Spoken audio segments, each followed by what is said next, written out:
Good morning. This is Morning Sky. I'm your host, Sky. Now, this meeting between Presidents Trump and Vladimir Putin is a very contentious, very worrisome, very charged meeting. It will take place in Anchorage, Alaska tomorrow, Friday, August 15th, 2025. Um, if we have anything to say, it's a very strange, special way because you got the president Donald Trump. He's worried about DC and cleaning up the so-called people that are homeless and are maniacs in the streets. And we all saw the data. Numbers are down. I already described this in a previous show. So, salute to you. I see you, Texas. Salute to you, sir. He's doing those work. Well, all you can say is, that's what Christians do. Christians do, even if they disagree with him, even if they, hate his guts. You can hate your enemies. I guess you can in the Christian faith and still pray for them. I know people that pray for him. People in my family didn't vote for him, think he's a despicable person, but still gets down on their knees and goes to the unknown and unknowable and speaks words that go wherever, just into the atmosphere. But that's how that works. All right, so this meeting could really shift the entire, viewpoint of the war itself. It's going on. I think it's over 3 years long now.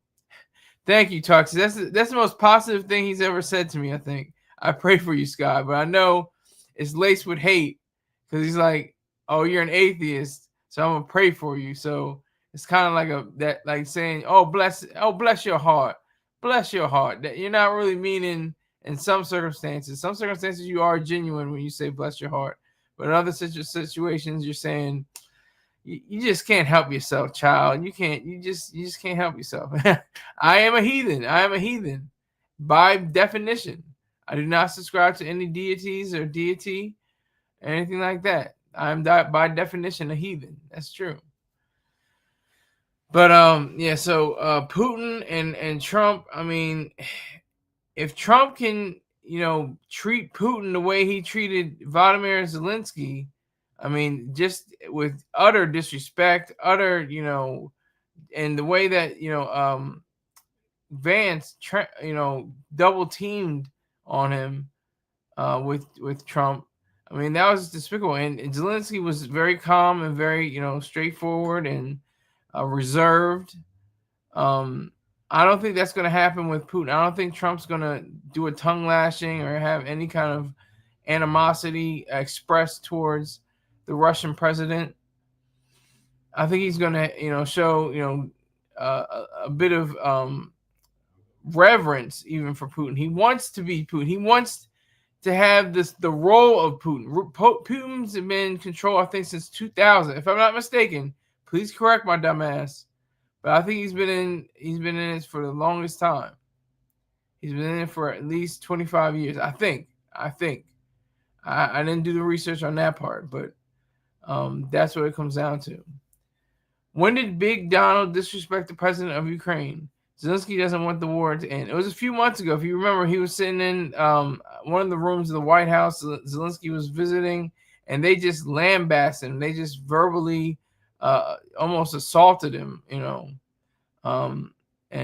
he just took it. He just was like, you know what? I disagree with you. Whatever you're saying, I'm not going to yell and scream at you, the way you're doing it to me.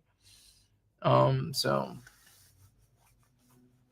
I think Trump will have, the best, best way of expressing himself, I think, because he does have moments. Like I said, I think he's a bad person. That's just to put it lightly. I think he's despicable. But he does have his moments where he does the good. And I think he's misguided I think he's misguided in what he has to do. Zelensky was in the Oval Office in a damn jogging suit. He was just and he wears that suit. What is wrong with it? His country's at war. What is he supposed to wear? A three-piece suit with a fedora? What you expect him to do? Wear a zoot suit with a big thick tie? What you want him to do? His country's at war. He's not worried about his wardrobe. No pun on no pun. But that's what Texas says. Texas says Zelensky was in the Oval Office in a damn jogging suit. He was disrespecting the White House. Not at all. Not at all. That's exactly what somebody that is under fire, under an aggressive nation like Russia. Bums have more class than that. Ukrainian not. Okay, now he's going into different territory now. Just because Zelensky was attacked, his country was invaded. It's not the other way around. Like I just don't understand how people say things like with Israel. Oh, they're wrong. They're horrible butchers and everything like that. October 7th, anyone? 2023? Excuse me, 2020. What was it? 2022?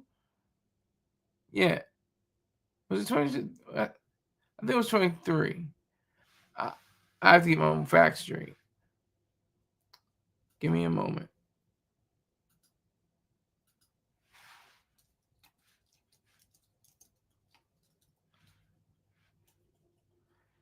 I think it was.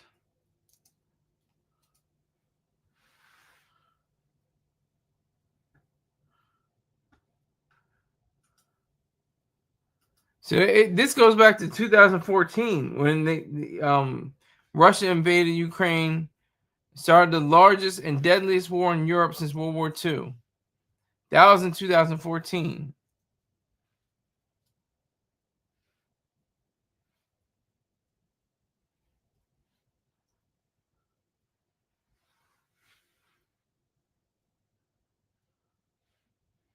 On 2022. So let's go back 3 years. That's right, it's a 3 years war. It's a 3 years war. It's been 3 years. Russia invaded in February of Biden's first year in office. Yeah, because Biden was weak. He didn't do much. He didn't do much at all. He was a weakling. A nothing. He was like, I see it like this. I say that, the past few presidents, President Bush was evil. And they say, he wasn't that bright, or he still isn't that bright. But as president, he was evil, especially for launching us into the Iraq War. And I think he just didn't have the, he has book smarts. He has very good book smarts. He's very studied, and he's a historian. He knows about different pieces of history. So I have to give him that much credit. But otherwise, he was a bloody, almost a ruler that sent nearly 7,000, service members to their deaths and tens of thousands more injured because of his, war on terror, war on an inanimate object. That's the truth. Now you go to Obama. Obama was indecisive. When he made the right choices, it was probably a little bit too late. He had just one, shining moment with I have to get my words correct. I don't want to say the wrong thing. With the attack on Osama bin Laden, and that was like one of the only good things he's ever done. His disastrous domestic policy with Obamacare or Affordable Care Act, that was just horrific. He was evil. I said he was the worst president until we got to Trump. Trump became the worst president after Obama. Yes, I agree. Obama was a warmonger, and he was trying to push forward different legislation that didn't really benefit anyone. Like I said, the Affordable Care Act tramples on the rights of the makers of It tramples on the rights of medical professionals, doctors, executives, different things like that, because they can't name their own prices. That's what Affordable Care does.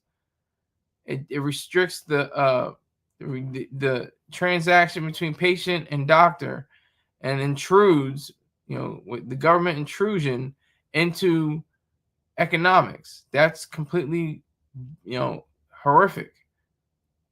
But I digress a bit. Trump is a terrible president. He had 45 and 47. His administrations have been horrific. He has not really done anything of worth, anything of positivity.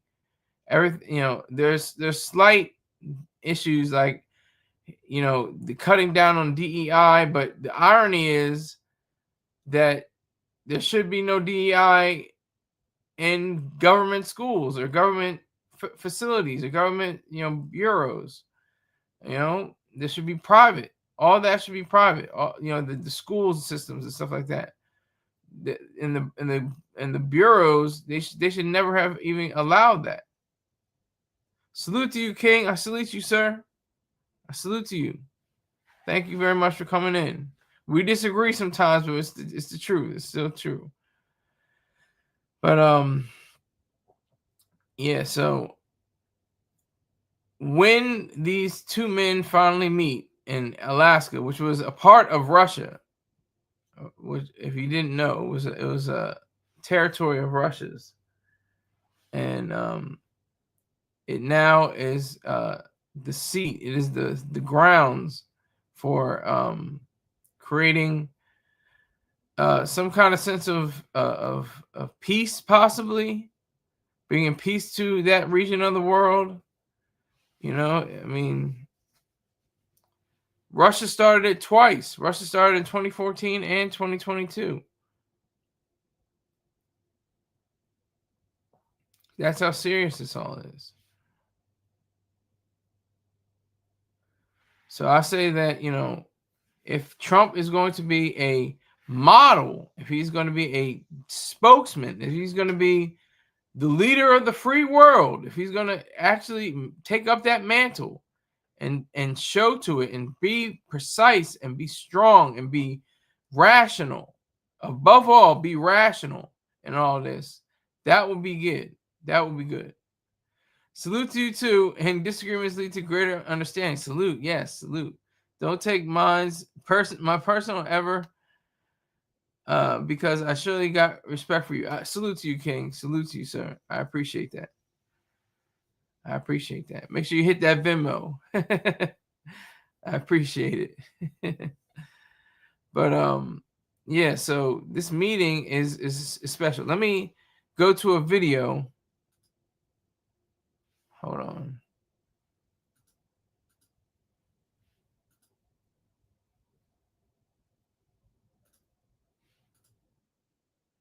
All eyes are on Alaska as President Trump prepares for tomorrow's high-stakes summit with Russian President Vladimir Putin.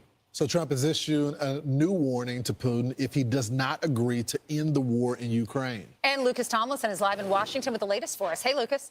Good morning, Ainsley. Vladimir Putin wants more land in eastern Ukraine ahead of the summit, and European leaders want a ceasefire before any talk of ceding territory is discussed. And President Trump has vowed the war must come to an end.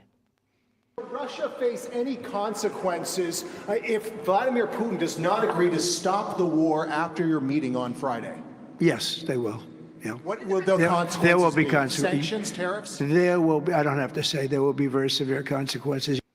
It's been a decade since Vladimir Putin last traveled to the United States. President Trump says if this initial meeting goes well, there could be another very soon. There's a very good chance that we're going to have a second meeting, which will be more productive than the first, because the first is I'm going to find out where we are and what we're doing. I would like to do it almost immediately, and we'll have a quick second meeting between President Putin and President Zelensky and myself. Now, fresh off a call with President Trump, Ukrainian President Volodymyr Zelensky is in London today to meet with Britain's Prime Minister. Keir Starmer reiterated there can be no negotiations without Ukraine at the table. And a potential sticking point in the talks is the Donetsk region in eastern Ukraine. Since 2014, when the fighting began, Ukrainian forces have been using the city of Kramatorsk as a key logistics and command hub for its military along a fortified front. If this land is handed over to Russia, some fear it could pave the way for Putin to launch another offensive in the future. Another topic of likely discussion will be the fate of the tens of thousands of Ukrainian children that have been abducted by Russian soldiers over the course of the war, guys. So many variables, so many questions going into this high-stakes summit. Thanks. Hey, Lucas, are you going? Unfortunately, no, but it's never too late. If somebody wants to send me over there. I know let's see what I Sean's can do. there. Sean's there. I think Brett Baer's there. All right. Thanks, I Lucas. guess we don't need Lucas. We always need Lucas. Okay, sorry. All right, so the president's made it clear this is going to be their first meeting. He is anticipating there'll be a second meeting in the near future. But if Putin doesn't come to this meeting with a willingness for a peace deal, then Trump says he's going to apply pressure. And the quote was very serious consequences. He did that with the 50% tariffs on India when they were importing Russian oil. He did that with the weapons. He sent a lot of weapons to Ukraine. The European trade deal, the president got nearly $1 trillion in commitments to buy American energy instead of energy from Russia. So the president is clear. He says we're going to use the power that America has to wreak havoc on Putin. If he doesn't comply and doesn't stop this war and doesn't end the killings, there will be consequences. So there's two ways that Putin can attempt to embarrass the president. There is him not showing up to the meeting at all. And then there is him showing up to the meeting, having a conversation with the president, and not agreeing to a ceasefire and trying to litigate what land is going to be drawn out. That's a non-starter already. And so the question is Putin this insane that he's willing to come to Alaska on the president's turf and attempt to embarrass him? Keep in mind, he asked for this meeting, and Caroline Leavitt made that clear, and so did President Trump. He asked for the meeting through Steve Witkoff. So they said, what's going to happen? So he was looking to talk. They are talking about swapping land, which people, I think, misinterpreted that the president was swapping land without Zelensky. He's just saying that the conversation led to going to the point where are the battle lines going to be drawn? Where's the fighting going to stop? As Mark Thiessen writes about today as an influential columnist in the Washington Post, he said the worst thing that could happen would be for a partial ceasefire, because that means he gets to fight the places he wants to fight. Right. What you have to do is two things: ceasefire and security guarantees. And then where we go from there is important. Also, if anybody thought or Vladimir Putin was counting on a divide between the EU, NATO, and the president and the United States, it's not happening. He proved it a few months ago at The Hague. And again, in the conference call yesterday with everyone, including Zelensky, who's now in the UK, they're all on the same page. That's what the German chancellor, the prime minister all said, and Macron all said, yeah, we're pretty much doing the same thing. The other thing I would say, and that is it's Ukraine's decision. The other thing they're saying is President Putin, according to one source close to the Kremlin, is feeling the pressure from his so-called elites who look at this war as a disgrace, and they just want things to go back to normal. And they say there's a real chance to put an end to this, and I'm hoping that that would be something we're working towards. But I love that the president didn't say, this is it. He said, if this goes well, next week we do another, and the next week we do another. So this could be a series. It doesn't mean if you don't walk out with a handshake deal, which you can't do because Ukraine's involved, not the U.S. involved, that means it's a failure. That's not the way it's going to work. Just don't forget who you're dealing with. This is Vladimir Putin. We can't trust him. President Trump says he'll have good conversations with him. Then he'll go home that night and he'll see that he's bombed a nursing home, that rockets have hit an apartment building, that people are dead on the streets. Want even more Fox News on YouTube? Become a Fox News Patriot today. All right. So there you have it. That's just, reports from there. There's only one king. Is that LeBron James? Hemp Lord, top of it, sir. Make sure you check that Venmo on the screen. Right down there. Let me get this out of here. Right down there. See? That Venmo goes right into the background. Good thing there's white letters. Just hit my Venmo up, whatever case may be. How much? $5, $10. I appreciate it all.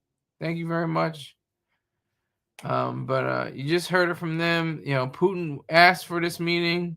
he wants to do this, respectfully. I would assume. It's very, it's going to get probably a little heated here and there. The land swap is what I don't understand. There should be no land swapping. To my understanding, I'm not, a political strategist or anything like that. I'm just saying from sense.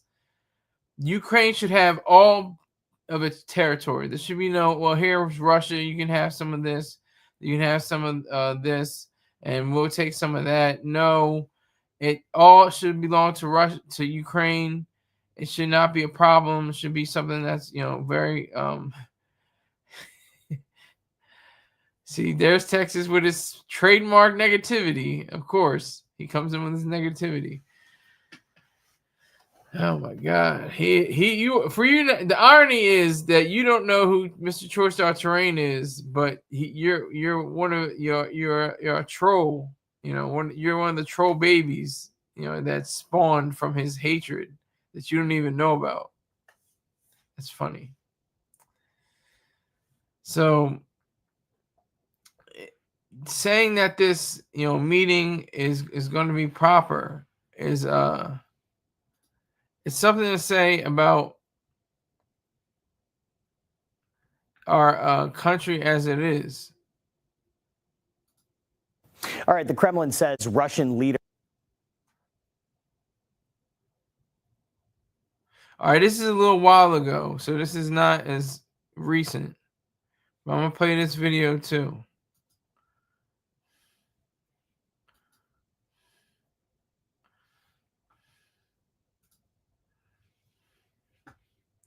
All right, here we go. Vladimir Putin and U.S. President Donald Trump will meet in the coming days as Trump's Friday deadline for the Kremlin to reach a ceasefire deal with Ukraine or face sanctions looms. And for more on this, I want to bring in CBS News foreign correspondent Ramy Inocencio. Ramy, good to have you on again.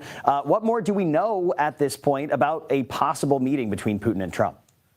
Yeah, well, Tom, President Putin has at least floated one possible country for that meeting to happen in the Middle East, and that is the United Arab Emirates. And Russia's Interfax news service quoted Putin as saying, "We have many friends who are ready to help us organize an event of this kind. The UAE president is one of those friends." And Tom, in fact, that UAE president is in Russia meeting Putin right now. And the country has been neutral in the Ukraine war, and that's part of the reason potentially why he's been floating this. The UAE has kept friendly ties with Moscow. That includes trade in things like oil, gold, and financial services.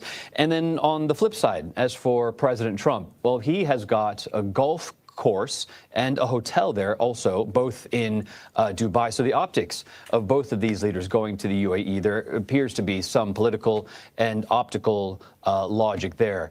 Coming at this from another angle, Putin's special envoy, Yuri Ushakov, a former Russian ambassador to the U.S., said that a location, he said, had been agreed. He didn't say where, but if this happens, it would mark really the first time that Putin and Trump would meet face-to-face with each other ever since Trump returned to the White House. And, of course, we know he said that on day one he'd be able to get this all ended. And here we are today.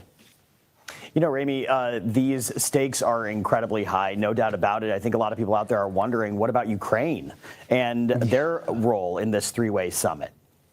Yeah, you know, and Trump was asked about this last night, about including Ukraine and about a potential trilateral kind of summit. He said that there was a kind of very good prospect, but then enter the Kremlin aide Yuri Ushakov again, and he said that that idea was floated at talks in Moscow yesterday. Remember, that was when Steve Witkoff was there. But then Russian news agencies quoted him as saying that Russia was, quote, without comments, sort of getting around that question. The open question here is whether they would attend a meeting with Zelensky. Zelensky, for his part, we know time and again, week after week, he does support a summit, and that he said Europe must be a participant in any kind of talks.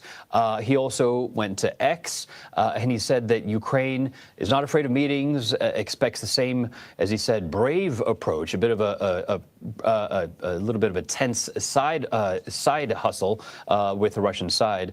He also warned that this could be a diplomatic trip, and Putin potentially stalling for more time, as he has over the past several months. Ramy Inocencio breaking it all down from London. We appreciate your time, my friend. Thank you. But we're going to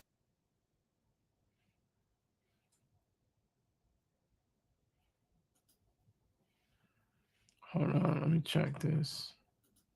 So, I mean, with that whole, spiel, it just says essentially, he's sick and tired of being sick and tired of this goddamn war. It's not even, it's a shambles. It's like he's been on the front lines, literally. He's been in, dangerous territory where he could have, harm brought against him. And he's just sick and tired for the people that he governs. There's children, elderly, men and women, other children that are being, literally damaged and destroyed by this entire operation. It's a deadly game. And we're always, we mentioned about his attire. He wears, just like a black, almost like a jumpsuit, almost like he has a black, shirt and just ties, no tie, no, business suit or anything like that. Just, like a relaxed kind of a way of saying it. And like I said before, his country's at war. He's not really focused on his wardrobe at the time. He's focused on winning this war. He's focused on trying to cease the fire. And that's what gets me too. In 2022, when this war first started 3 years ago, I mean, why wasn't there a ceasefire then? Why Ukraine's fighting back now? We got to do a ceasefire. Russia needed a ceasefire. That's the ones that had the main problem. They had the issue. They should have been the ones that had the ceasefire. Why is it up to Ukraine to say, "Oh, we're going to lay down our arms now. We're going to fall back. We're going to say, oh, that's enough. That's enough fighting.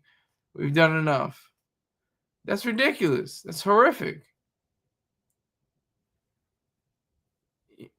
Vladimir Zelensky is, he's a pretty strong guy. He's very, tough and showing that he has forces that are, protecting his country, protecting the men and women of his country, the children of his country. There have been, like they said in the report, there were, thousands of abducted children by Russia from Ukraine. It's war. War is hell. War is hell. There's no getting around it. War is hell. As it should be. And it shouldn't be, it should be the very last option. When all talks fail, when everything doesn't work out. But wars are started like by Russia. And just to claim land, just to claim, specifics of a territory. Let me try to go for a video. Start with this. We're going to begin with the countdown to President Trump's big meeting with Vladimir Putin in Alaska, all set for tomorrow. So the focus of the summit is the war in Ukraine, of course, and Trump is trying to downplay the expectations about the prospects of a peace deal. But the Ukrainian president and European allies, who are not invited, by the way, are concerned that the Russian leader may try to play Trump. Nancy Cordes is in Anchorage for us and brings us up to date. Nancy, doesn't get any higher stakes in this meeting tomorrow. Good morning to you. Good morning to you from Anchorage, Gail. And to the great relief of European leaders, President Trump appears to have adjusted his aims for tomorrow's meeting. He's no longer vowing to hash out Ukrainian land swaps with Vladimir Putin here in Alaska. He's now pitching this as more of a listening session, with the true negotiations still to come once Ukraine is also at the table. It's going to be a very important meeting, but it's setting the table for the second meeting. President Trump tempered expectations Wednesday, saying his sit-down with Russian President Vladimir Putin tomorrow is just a prelude to trilateral talks that will include Ukraine's President Volodymyr Zelensky. Now, there may be no second meeting, because if I feel that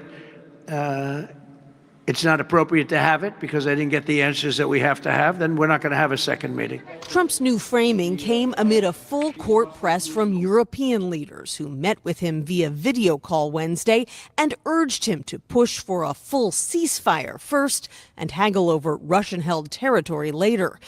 After the call, Zelensky said he told President Trump that Putin is bluffing and trying to apply pressure before the meeting in Alaska along all parts of the Ukrainian front. Trump and Putin will be face-to-face tomorrow for the first time since 2019. The setting, Joint Base Elmendorf-Richardson outside Anchorage, Alaska. A 9-hour flight from Moscow, 7 hours from Washington, D.C. For Putin it's his opportunity to try to strengthen that bond with President Trump. Andrea Kendall-Taylor is a former U.S. intelligence official who specialized in Russia. One of Putin's strategies in the past has been to claim that he wants peace and wants a negotiation as a means to prolong the war itself. Is that at play this time, do you think? I think absolutely. I think Putin is concerned that Trump has had a change of heart, you could say, on Russia. We've seen in recent weeks that President Trump has grown more frustrated with Putin, has threatened to impose more meaningful costs on Russia, like secondary sanctions on Russia's oil sector. Just yesterday, Trump threatened harsh repercussions if these meetings with Putin don't bear fruit. There will be very severe consequences. New reports out of Russia this morning indicate that Putin is going to join President Trump for a press conference after their meetings here tomorrow. And it's pretty difficult for Putin to travel abroad right now, given the war crimes allegations against him and the sanctions that have been placed on his country. So take a look at this, Gail. The Treasury Department has issued a special license to allow Putin and his team to land here on U.S. soil tomorrow, despite the sanctions. The license is good through August 20th. Nancy, thank you. CBS News will have complete coverage of President Trump's meeting with Putin tomorrow here on CBS and streaming on CBS News 24/7. Be led by John Dickerson and Margaret Brennan. Today, President Trump had a call with the president of Ukraine, Volodymyr Zelensky, and they talked about Russia's war against Ukraine and President Trump and his call.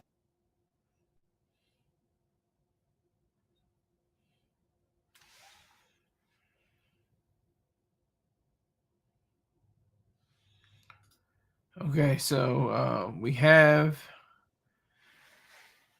all these different things. It's just, I just wanted to go well. That's all I can say. I wanted to go well. They have to show themselves to be a gentleman of great esteem and great, minds. You know, Trump, I don't know. Putin, it's very delicate. It's a delicate situation. Trump is saying there's going to be serious consequences for Russia. He's not going into it in any detail, but he's saying there's going to be serious consequences for Russia. That kind of is weird to me because he's so enamored by Putin. He just wants to be Putin so bad. He wants to alter the Constitution to make him president for the rest of his life. He wants to alter our way of living, our way of having things. He's going about the things all wrong. That's what I'm saying. It's like the Department of Education. Get rid of it. Sure. Yes. Great. But slowly, gradually do that. Getting rid of Medicaid.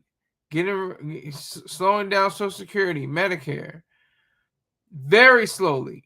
The people that have it now have it. The people that put money into the system, they have it.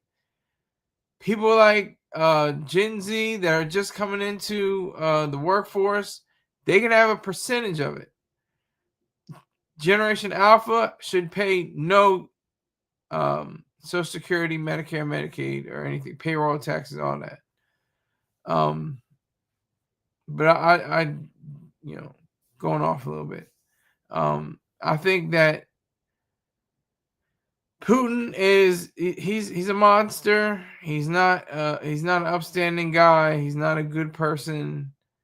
Trump is just the Lulu, as they say. He's completely delulu. He's working on federalizing cops in D.C. ahead of this meeting with Putin. I mean, what is that about? How do you focus on domestic policy and international policy at the same time, and you're not even sure if you're doing the right thing? I know he's not sure. He's not sure if he's doing the right thing. He's just doing something to set a precedent. That's all he's doing, to say, look, I can do this. I have the power. I have the might to say that these people can not sleep here. They cannot be on these streets. Crime is down, but I don't care. It doesn't matter. DC has been in decline for crime for decades, but it doesn't matter to me. I can do whatever the hell I want. See, like he said about the police officers and the law enforcement, they can do whatever the hell they want. Well, that's what Trump, stands on. Yes, Texas, true. Let's get rid of Medicaid and food stamps. After we get rid of government regulations and controls, food stamps and Medicaid come as the last thing, because it does very little harm. It doesn't do as much harm as regulations and controls. That's the real monster in the closet. Regulations and controls. They are horrific. They are terrible. There's some of the worst things that could happen to this country. Medicare and Medicaid, not good things. And food stamps, all terrible, not good. But they are more social problems rather than political economic problems, like controls and regulations instituted by the government. Yeah, I said Delulu. Yeah, I'm trying to appeal to the 18 to 34-year-olds. 18 to 34-year-olds, they say Delulu. And it's a fun word. You got to say it, Delulu. But seriously, yeah, so we got to get rid of that. And at the same time, Trump is trying to do a deal about international affairs, because America has been sending millions, if not billions of dollars worth of aid and weaponry and artillery to the front lines of Ukraine. They've been using, I think, various weapons to try to fight against Russia. So therein lies the rub.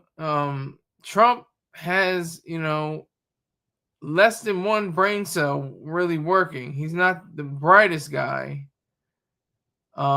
He's more of a showman. He's more of a charlatan than anything else.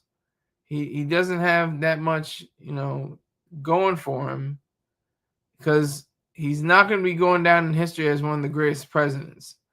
If there is an objective historian present at the printing of a series of his historic presidents, the worst, the second worst president is definitely Barack Obama. President Barack Obama is probably the second worst president of all time. Trump is the first. They just done horrible things, terrible things. Gen Zers are dumb. Oh, here he continues. This is Texas talking. He's saying Gen Zers are dumb. He's continuing on with his hate, his negativity. I appreciate it though. I feed off of hate. 6 people in here. I appreciate that. Thank you for that. I'm gonna see if I can get another video. Let me see what this one's about. For a ceasefire. President Trump said today that Russia will face, quote, severe consequences if President Putin doesn't agree to an end to the war. Mr. Trump is scheduled to meet with Mr. Putin on Friday in Alaska, and there could be even more meetings after that. I would say the second meeting, if the first one goes okay, we'll have a quick second one. I would like to do it almost immediately, and we'll have a quick second meeting between President Putin and President Zelensky and myself if they'd like to have me there. And that would be a meeting where maybe it could be absolutely work. But the first meeting will not work that out. Certain great things can be gained in the first. It's going to be a very important meeting. But it's setting the table for the second meeting. President Trump has threatened new sanctions on Russia and other countries that rely on buying Russia's energy.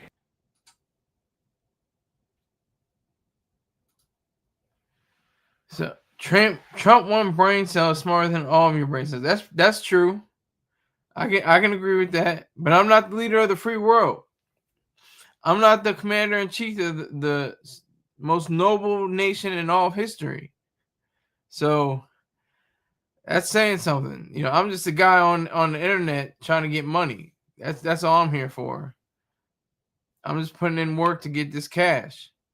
So Trump's one brain cell can be smart, smarter than all my brain cells. That's true.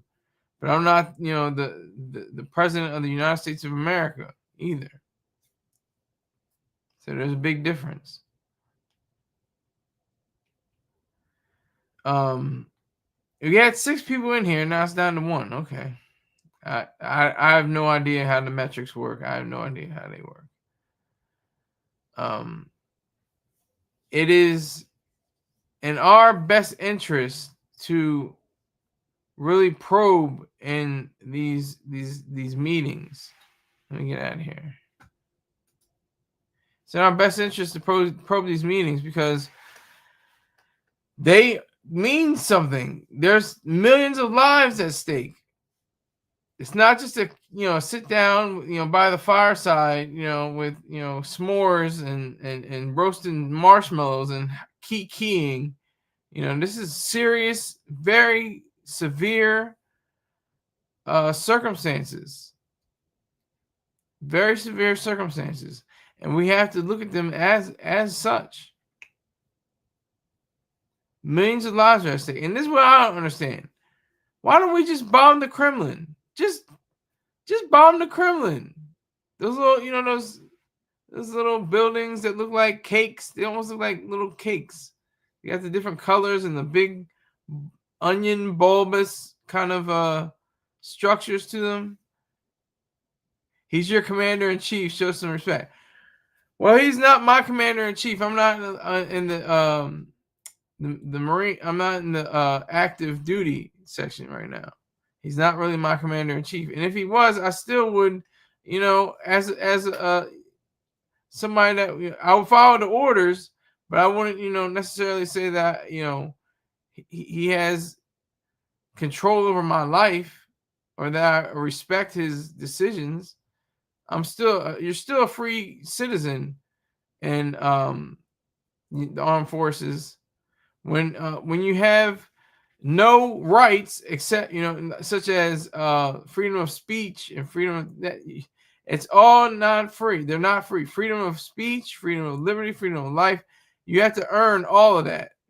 Life, liberty, and pursuit of happiness has to be earned when you're in the armed forces, when you're in the military. So I only give the smallest amount of respect to Trump. The smallest amount, like I gave to Obama, and Biden's just in between. He's not really that terrible. He was bad. He was awful, but he's not Obama awful. He's not Trump awful. He's just a nothing. He's just really. He proved to be really just a stand-in character between 2 terrible presidents.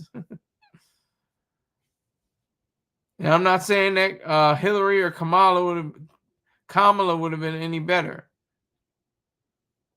They would have fared maybe even worse. And we have to acknowledge that.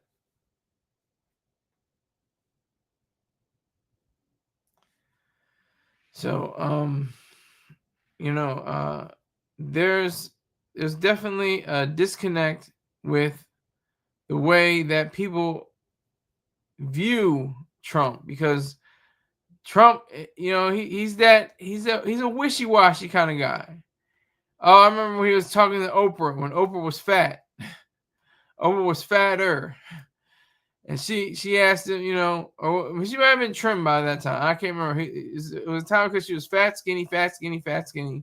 Sometimes she's fat, sometimes she's skinny. But salute to the late great Paul Mooney. But she asked him, would you consider being president of the United States? And he said no.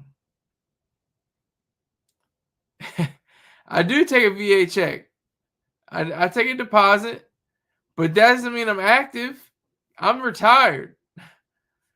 If I was active, then I have to say, you know what? I can't say anything against Trump. I can only vote with. I can only, you know, vote and see if another person can do better. It's too late for that now. You know, I'm no longer attached actively. He's not my commander-in-chief. Not my commander-in-chief. He's my president, and not my elected president. I didn't select him.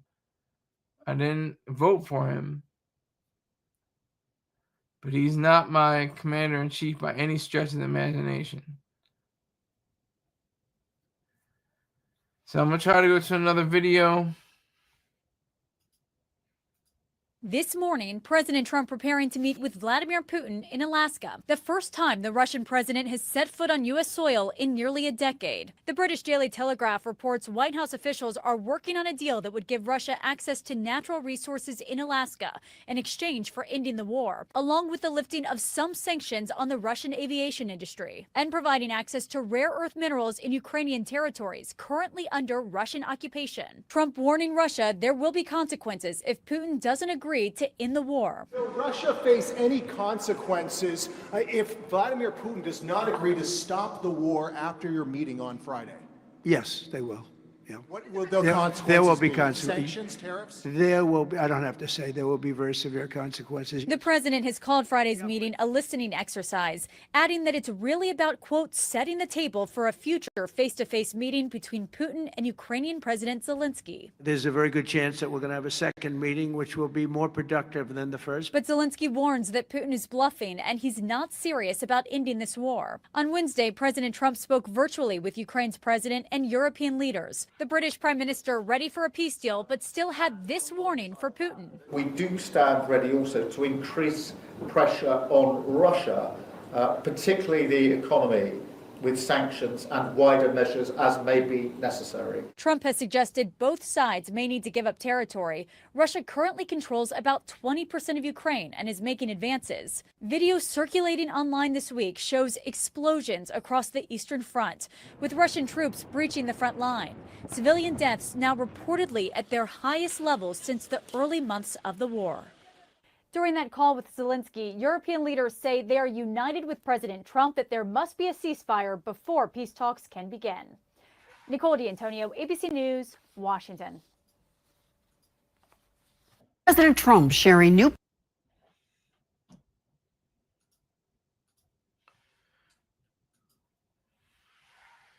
All right. I think with that bit of information, I just don't get it. I don't. Wouldn't that weaken everything and just set them back? That would just set them back.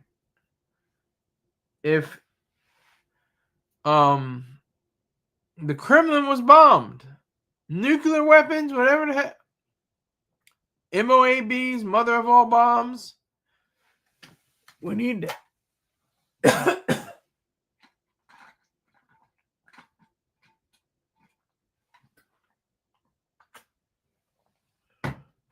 We need that.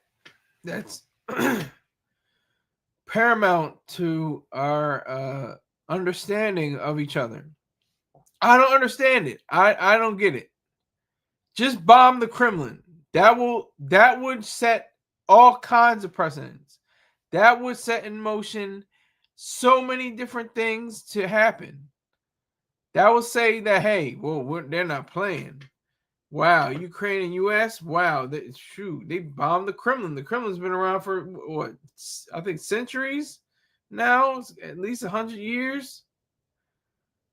The Kremlin, though, come on. Red Square, all that.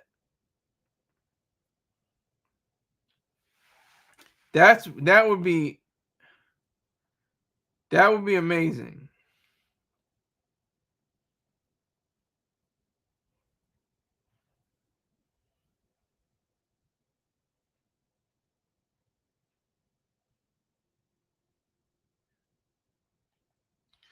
Just bomb Moscow. Just bomb Moscow. I don't get that. I don't understand why we haven't done that. Am I the first one to say that? I don't know. Maybe I'm crazy. I have bipolar disorder. I just see and think things differently than people. Nobody really talks about that. Nobody says bomb Moscow or Moscow. Is it Moscow or SCO? I'm just stupid. I'm saying that they should bomb Moscow and really show some force. That would be some force.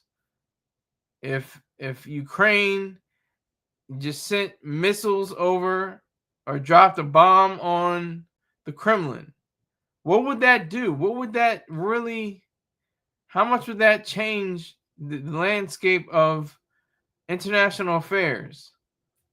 If a site like that, they joke about Russia anyway. They say Russia is the real version of hell being frozen over because it's just so confining. The author and philosopher Ayn Rand, once described Russia as a graveyard, And then when she was before the HUAC, House of Un-American Activities Commission, she was asked, simple questions, saying, are there, kids playing? I'm paraphrasing, but she was like, can you go over to a neighbor's house or your aunt's house or something like that, and then live your life? I mean, they're so innocent almost. Americans were the American person that was reporter or member of the panel was asking her these questions, and she was just like, of course there's that, but it's so much worse. It's you can't even fathom the pressure you're under when you're in Russia. You can't even fathom it. It's such a this is the title that was the working title she was going to use for her first novel, We the Living. It was going to be called Airtight, because that's the exact kind of atmosphere that she was living in, and people like her family was living in. And she tried to get her family away. She changed her name from Melissa Rosenbaum to Ayn Rand to protect her family. Now, some will say, oh, that's so selfless. That was so unselfish. Just the opposite. Quite the contrary. She valued and loved her family so much that she took on a different moniker to show that she had that much admiration and care for them. And then there was some lost correspondence a few years later after that. But, it's like, that's the weird thing about life, dead people. Dead, when, we always say if she was alive, oh my God, what would she say about Trump? What would she say about America? What would she say about, That's what we have to say about the people that are alive. You have to say about the Dr. Yaron Brooks, the Dr. Salmieri's, the various people, Dr. Ankar Gates, all these various people that make up the Ayn Rand Institute and other advocates of objectivism. That is the key to all this. So I would say that as Ayn Rand answered, she was saying that of course happens. You see your friends and family, you get to play, but the idea of her father's shop being taken over because of communism. Her father was, I think, a pharmacist, and he had his own business. He had his own business. It was stripped away from him, and that is the ugly part, And that same thread is woven throughout the fabric of Russia today. That sense of lost amount of freedoms, or the complete this avowal of the human mind. They think that, you know, they're not really people. They're just atoms, as she said in a interview with Phil Donahue in, I think, 1982 or 1981, maybe 1980. I can't remember. But yeah, she was adamant. I mean, to the point of just, you know, complete loathing. That's what she said of Russia. She said she loathed Russia to the point where she couldn't even stand it anymore. She came to the United States of America. And this is a different United States of America. And this is a place where, you know, people were united for the most part. People were not divided too much. There, of course, were divisive factions in regard to the country at large. But overall, things were, you know, on the up and up. Things were going okay, not too good, because there was still, you know, gasoline shortages and the Iran, you know, hostage situation. So that's one thing we have to deal with. All right, I'm gonna try to find this last video. So, okay, it should take us to plans for what he hopes comes after his Alaskan summit with Russian President Vladimir Putin on Friday. National correspondent Atra El-Nashar has the details of that and what we know about his virtual meeting with European leaders. Before heading to Joint Base Elmendorf-Richardson in Anchorage for a summit with Russian President Vladimir Putin, President Trump huddling virtually with European allies Wednesday morning. We had a very good call. He was on the call. President Zelensky was on the call. I would rate it a 10, you know, very, very friendly.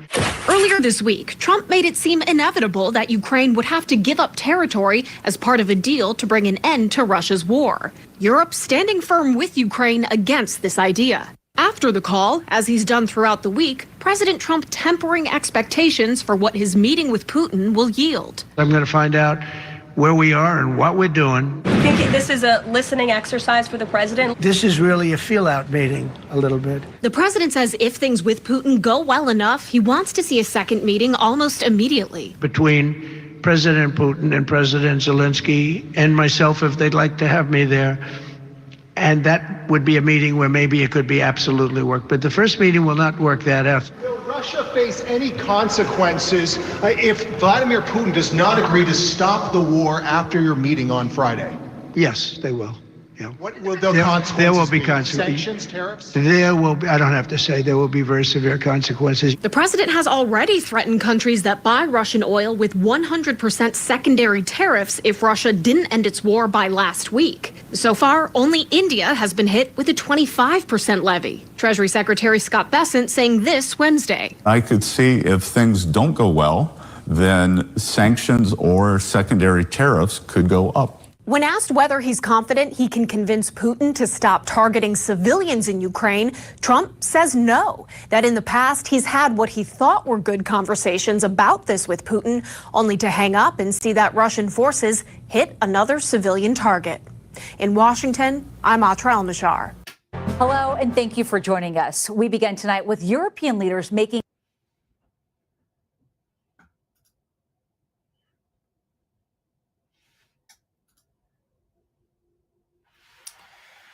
Okay, to sum up, Trump, Putin, I don't pray, but I know there's people that do pray, and I don't send up any ideas to the unknown and the unknowable.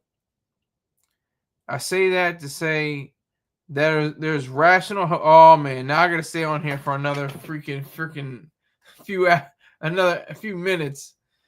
Holly, are you on your break right now? Hello, she says. Holly, oh my God. She's crazy. I love her. She's wonderful.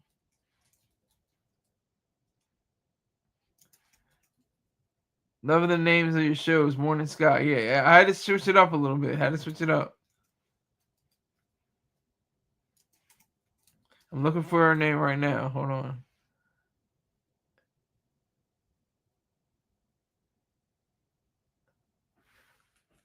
Thank you for that, Holly. I have to stay on a few. I was just about to get up. I'm at the hour mark. If you see, I'm in the hour mark. And then Rick James comes in. Sir Rick James. Ladies and gentlemen, he's back. He's black and he's going live. And he's the leader of the land of Ayn Rand. He's the optimistic and best-selling author of Ruler of the Kingdom of the Air. He's SkySaunders. And yes, I am picking them up at 12:45 for a trip next. Okay, great. That's great. Where is it another VFW? I remember we used to go on, a few tours with you, Holly. We had a few times we got together and went out into the community. That's the thing a lot of people don't understand. Like when you're in the when you're in the VA system and you're in the psychiatric ward, you can go on trips. A lot of people don't realize that. You can go on trips with the various recreation teams, like with Holly. Holly is one of the recreational therapy leaders. Is that proper to say? I hope I'm saying that right. We're going for music and mocktails. Yeah, there we go. Mocktails. No alcohol. Sorry, no alcohol. Is Holly single? You have to ask her that. You're gonna have to shoot your shot with her, Rick James. You gotta ask her that, man. That's on you. I know, another suitor, exactly. You should be honored. They should be honored, really. They should be honored to be suitors of you, Holly. They should be honored. So I have to go on for a little while. If I can go back to my topic, I'm talking about Putin and Trump, Holly. What do you think is supposed to come up or come about because of Putin and Trump's visitation, their meeting? There's, I guess you can call it a summit almost, I guess. But what do you think will come of it? And do you think we should bomb Moscow? I think we should bomb Moscow.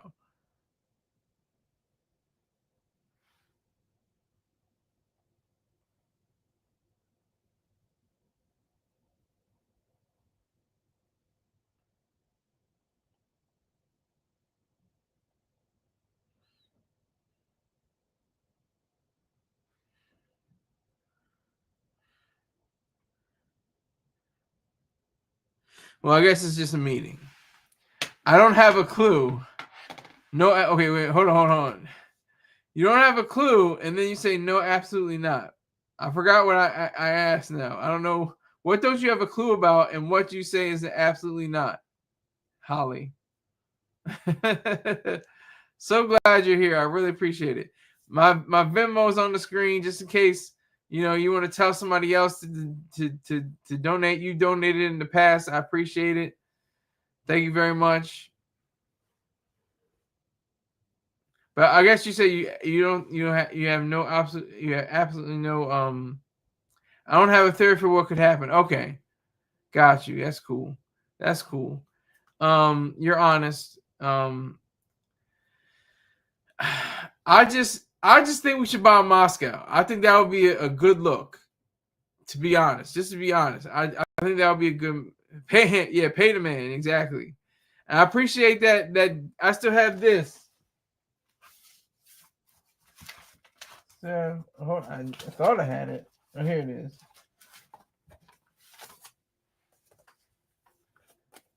The little the gift you gave me.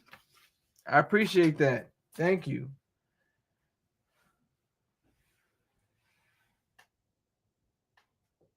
Thank you very much, Holly. I appreciate that.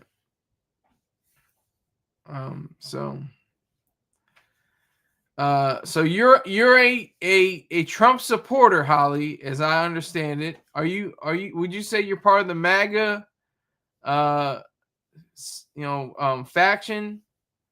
Are you part of that whole ideal. I think Zelensky is a total imbecile, and I don't trust Putin.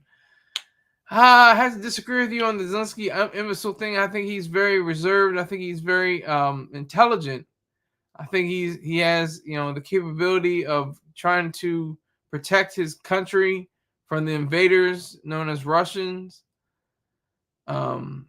Huge Trumper. Okay, but are you MAGA? Do you subscribe to MAGA, Holly? And that's what's scary to me. That's what's scary to me is the fact that Biden was he wasn't evil, but he was bad. There's like Obama was evil. Trump, I think, is evil. But I think Biden was just bad. He was just a nothing. He's just a placeholder. He wasn't like, there's nothing remarkable to say about his legacy, except that it was a failure in a lot of ways. Okay, yes, MAGA all day. Salute to the MAGA. I'm not a MAGA. I'm against the MAGA. Yeah, Dementia Joe. Yeah, seriously. Yeah, Dementia Joe. Yeah, he was. His whole presidency just reminds me of failure, and it's a sad thing that he came from my state. He really could have represented. He could have done something extraordinary with his win. Instead, he didn't do, you know, much, and whatever he did do was just like sloppy and half-assed. You know, it wasn't very put together well.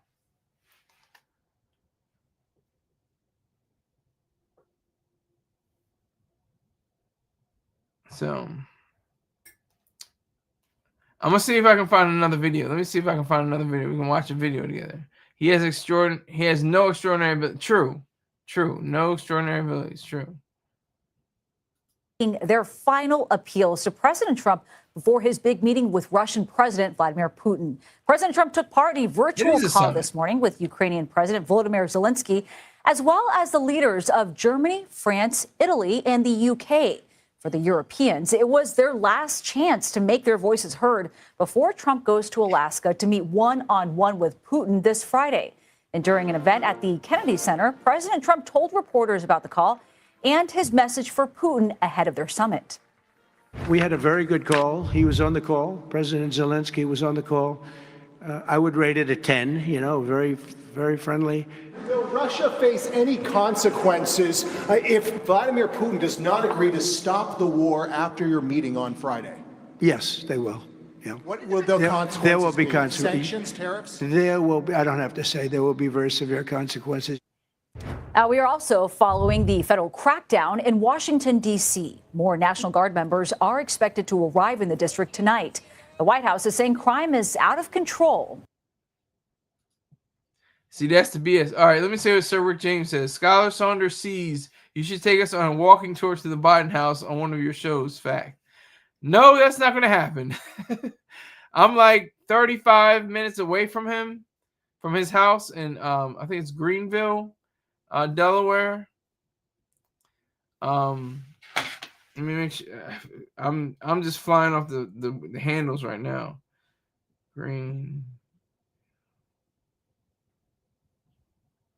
I'm looking up right now. Yeah, Greenville, Delaware.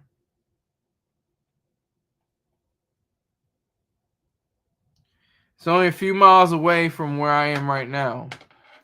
I could go over there and pet him. Good Joe. Good Joe.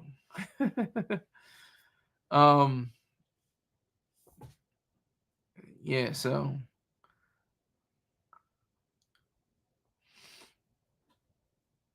that's, you know, the reality that we have to live in right now. I appreciate you, Holly. Thank you for, you know, I was just about to log off. I was like, I'm good. I got an hour in, but now I got to give her and Rick James some time because they have been huge supporters of my shows, and I appreciate it. Perfect distance for walking tour. No, not exactly, sir. I will not. You're in Florida, right? Where, Rick James? I always forget where you are. Are you in Florida? Are you a Florida man? Whenever Trump goes back to Mar-a-Lago, you go on a walking tour for him. You can talk about his political history while walking there. Yeah, that might give me some views, but that I will not do. I will not do that. So yes, you're influenced. So when Trump gets in Mar-a-Lago, I want you to make a video of a walking tour to Mar-a-Lago.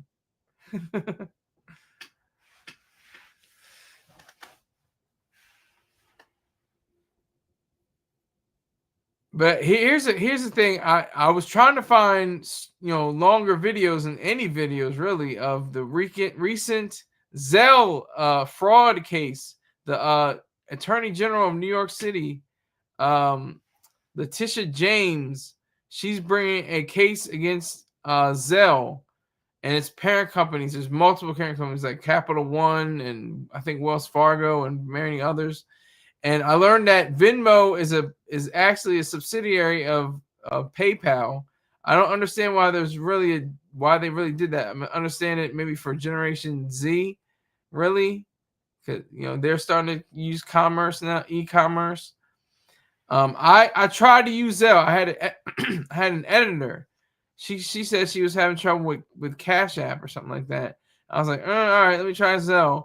And the money went through, and then it shot right back to me. So I was like, what the hell is this? I was like, I'm not using Zelle. I don't like Zelle. I like Venmo, PayPal, and Cash App. I haven't had any problems with any of those platforms. I have only known people that had problems with Cash App. I don't think too many people have a problem with PayPal.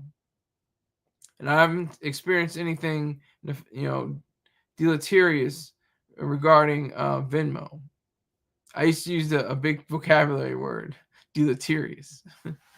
I used it correctly. I know I had to. I'm going to check my work, though. Deleterious.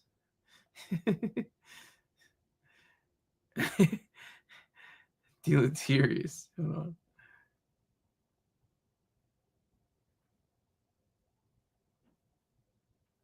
Okay, harmful, injurious. Zelle is the only one where you get the money immediately. The rest you have to wait days. That's true. But you can get it. You can get your money in PayPal and Cash App the same day if you just knock off some coins. If you knock off some money, you can get it instantly. So Zelle's not the only one. Holly, you still in here? I'm about to go. I'm only on here for Holly because she's definitely represented me. She's definitely supported me. Going on, what has this been? 13 years. She was a really great recreational therapist. She still is. For me though, I'm saying she just always was cheerful, and she never was like, yeah, I got to do my job, whatever. So what? Here we go, whatever. It was always like she was like, yeah, let's do this. Come on, let's go. Come on, let's go to this VFW. Let's go. Let's play trivia. Let's play.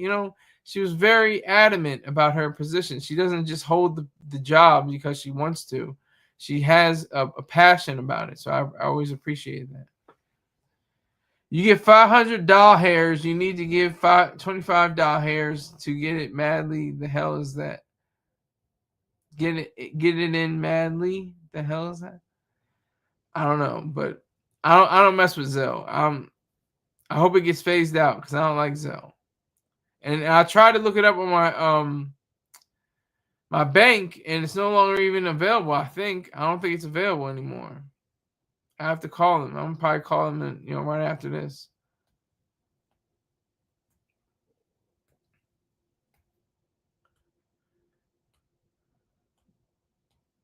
$500 hairs.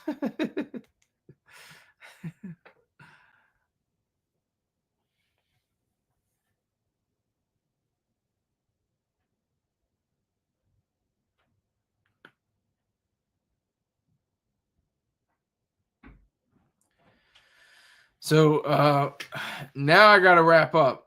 I got scammed out of $240 hairs, and Zelle is not giving it back. Well, that looks like the case. I think that's what they're doing. They had this operation where they had money sent through Zelle, and it didn't come back all the way, and that's how the fraud case was pretty much launched.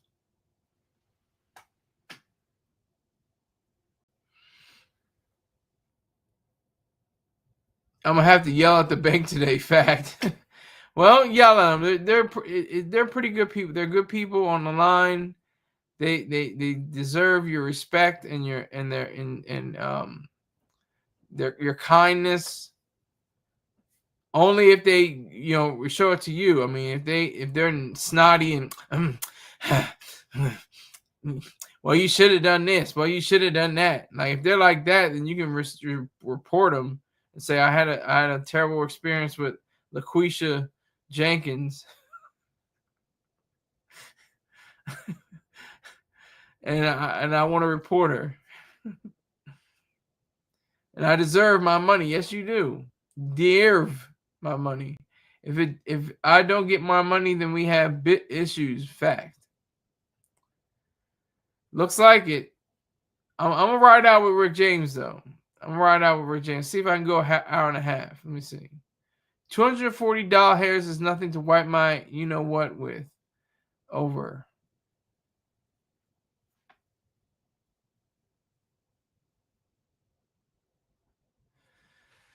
So Putin and Trump, I just say bomb the Kremlin. I'm stupid. I just want to see fire and smoke and everything in Russia. Why are they going like okay, tit for tat? Here's some artillery. No, drop a bomb on these Ruskies and see what happens. Just see what happens. See, let me see how old the Kremlin is. The Kremlin is how old? How old is the Kremlin?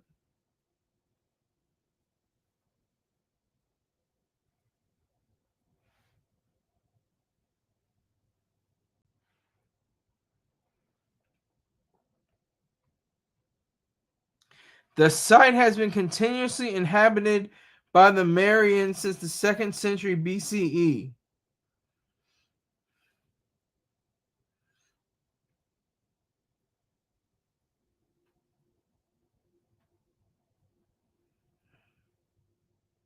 Grand Kremlin Palace. Why can't we bomb the Grand Kremlin Palace?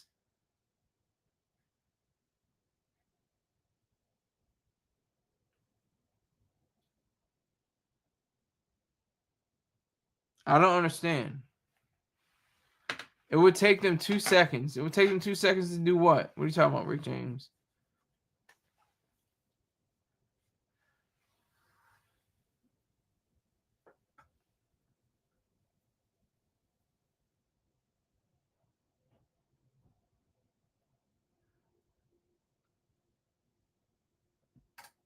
Russia's to get us back.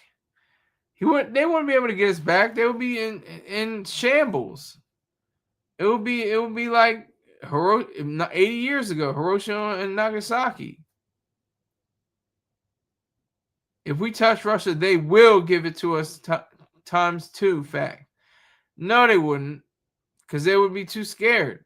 Especially if we get the president of Russia, Vladimir Putin.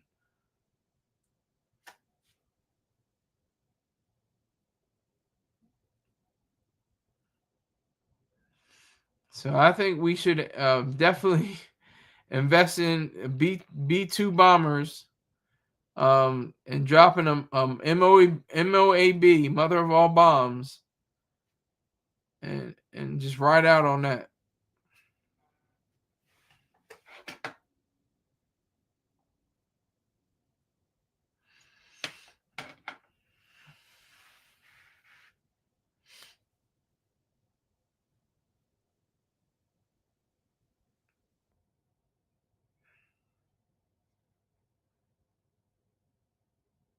Putin's head on a stake. I mean, we don't have to be that, barbaric, but the sentiment is there, I think.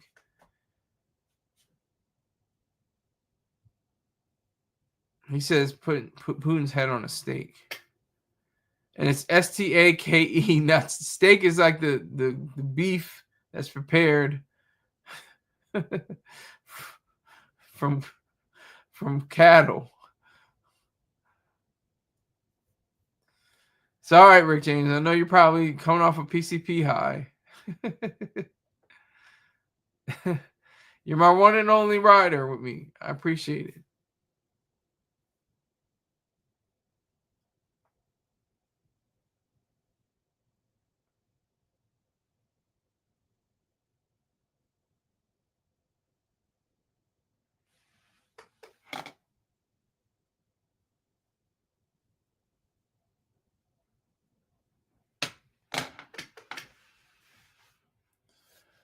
Wild show. I'm gonna have to catch up and watch the rebroadcast. Make sure you tell somebody. How many people do you have in your circle, Sir Rick James? I know you brought on 3 people. You brought on 3 people. That's why you have a wrench. You brought 3 people to my show, and I appreciate that. You brought Richard. You brought Michael, and we're not going to mention the other person you brought on, but I appreciate you for even bringing him on. I appreciate it. Thank you for doing that. They're all falling like flies. Yeah, that's what it's like. That's what it's like. But it's just like the Frank Sinatra song. That's life. I'm totally tone deaf. That's what they say. Flying high in April, shot down in May. But I know I'll change my tune when I'm back on top in June. I said that's life.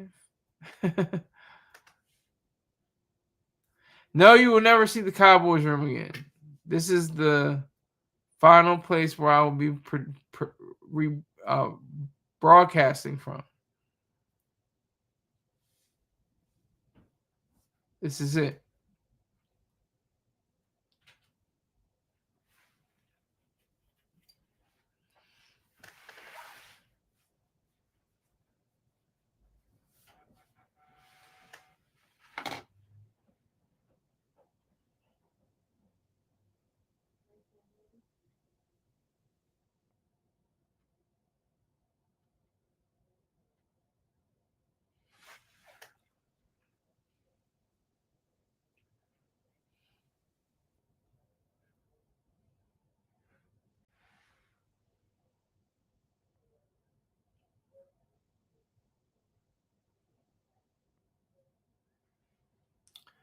The iconic blue room. Yes, this is the blue room. This has one of the best lighting. It doesn't have it has the best lighting, but I still have a bit of a shadow, but it's not as prominent as it once was because I have greater lighting.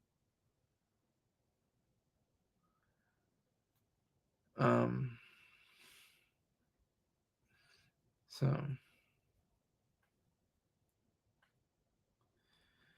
this is gonna to cap this off. I have a new banner. I hope it goes through. Hope it goes through. I'm able to use it. My main man Kurt DZ, he had some issues in his family. I was like, man, I gotta get this new banner, man. I gotta get this to the hater. He was like, you know what? I got something for you. And he came through with flying colors. Like it was great. Exactly how I pictured it. Exactly how I wanted it. I was trying to go for the minimalist kind of way. Just my name, subscribe here, go on YouTube, gold and black. He wasn't feeling Mr. Terrain wasn't feeling that. He was like, you need to have a little bit more. It's gotta pop. It's gotta be, He was telling the truth though, because I wasn't getting much, attention as I'm going probably to get, hopefully, with this particular set of this particular banner.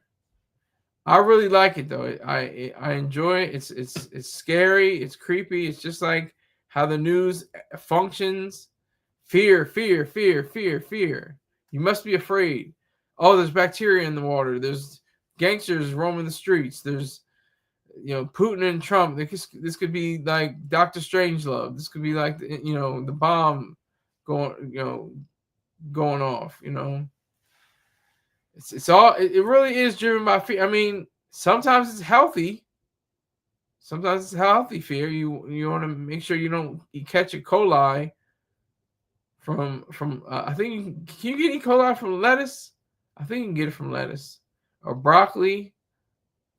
I'm trying to remember exactly what you can get. You can get salmonella from chicken. I know that.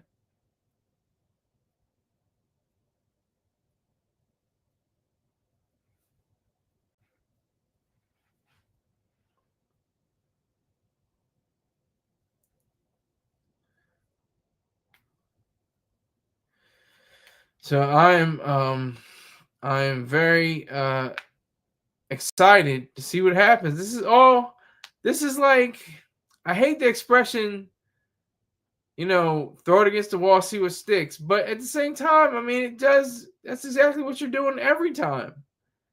You prepare and you practice and you research, but you don't know what the outcome is going to be. I didn't know I was going to get 2,000 subscribers. I didn't know, 2,000 views. I didn't know I'd get 6,000 views. I didn't know I was going to get 8,000 or 9,000 views. But I did. But I'm way down now. I'm in the low 60s, like the 60s. Not even close. And then the view count is like in the mid 600s. It's what it is. I'm not whining. I'm not crying. I actually like this. This is the part where you have to really fight, and do better. It's weird because it's like, did I fall off because I got complacent? Did I get complacent at all?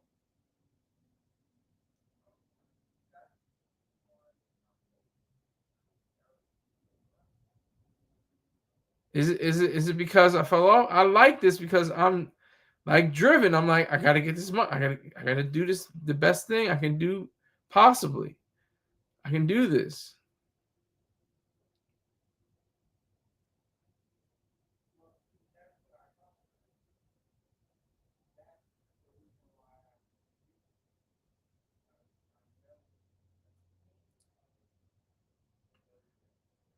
So this is a very, a shift. This is like a pivotal moment in the morning sky, Skyler Saunders seeing journey. I like the morning sky. That's kind of catchy.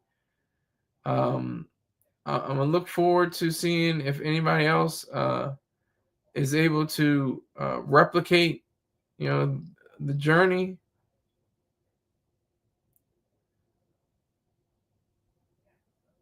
So, I mean, can we recreate the magic all over again? This just a banner sometimes is enough. I might have to keep it for a while, maybe a few months or maybe a year. It's just that good. It's a really great banner, and I can't wait to unleash it. It may not give me much views or maybe give me a lot of views. I don't know. This is what's so beautiful about the internet. It's still, there's regulations and controls on it, but for the most part, it's the wild, wild west still.